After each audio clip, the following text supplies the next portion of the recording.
I began to give up on me when I took a look at reality.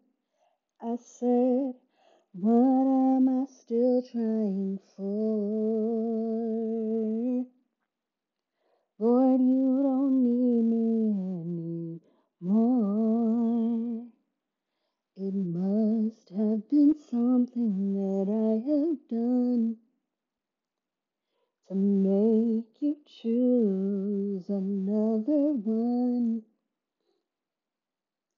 Why am I still in this race?